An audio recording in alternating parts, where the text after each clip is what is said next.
Adam, yesterday you wound up playing without two guys in your defense core who had been there almost the entire season and are really valuable. What did you think of the guys who stepped in and maybe just how everybody handled it as a whole back there? I thought they played really well. They came in, it's not an easy situation for them too. It's like Griff, his season was over maybe 4 weeks ago, so it's not ideal for him, but I thought he played really well. What's it like for a guy who played 45 minutes one game and then you're cut half the next game? Do you feel a lot fresher than you did after the 45 minutes? Yeah, I mean, I was glad it was no back-to-back that time, but it was no, I felt fresh yesterday too. We got 1 day to recover. We didn't have any practice or anything, so I was ready to go. Cam's making all the stops back there, and then up front you saw all the scoring as a defense core. That must feel pretty good when you're getting good goaltending and you're getting lots of offense. Yeah, it does. Obviously, we've been on the other side of that, and we know how they feel probably right now, and it's just a game. It doesn't matter really right today, and so it's tomorrow is a new day, and I bet they're going to come out even hungrier the next game. What's it like?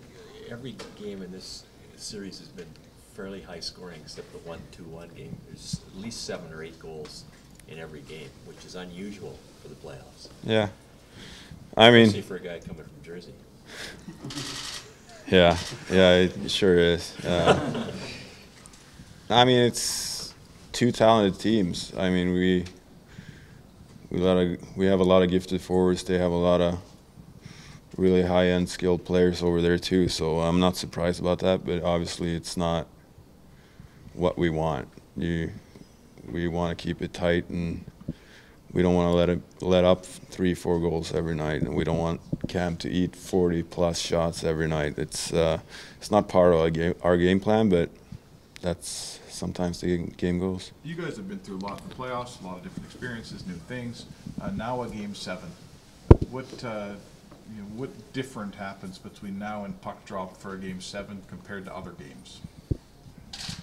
Not much difference, I think. I think we shouldn't change too much. As a team, we have our system, we have our belief, and I think we could get pretty far with that. Earlier in this series, we were constantly asking you about how do you play against Ryan Getzlaf. It was every day there for a few days. We haven't asked you that in a few days here. What have you guys done well against him recently? Well, I think we did a good job last night. That was obviously it's been hot lately, so for him walking out of the game with 4 points is not how I drew it up. So it's tough. He's tough to defend. He's strong. He's big. He's skilled. He got a really good shot. So you have to be aware of him. But as a team, I think last night was a step in the right direction. You make him play some defense. That's the key. You make him defend other people. Yeah, that would. That's part of it. Obviously, it's not just him either.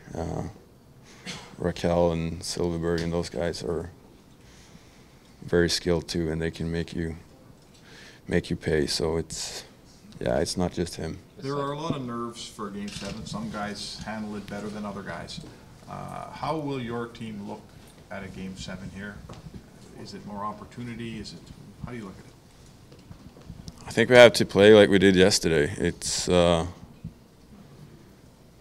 you either go out and enjoy it, or you sit back and be nervous. I mean, season could be over, and it could be over last night too, and we really don't want that. So you can tell yesterday was a hungry team coming out of the gate. So it's fun to be a part of, but it's the same story tomorrow too.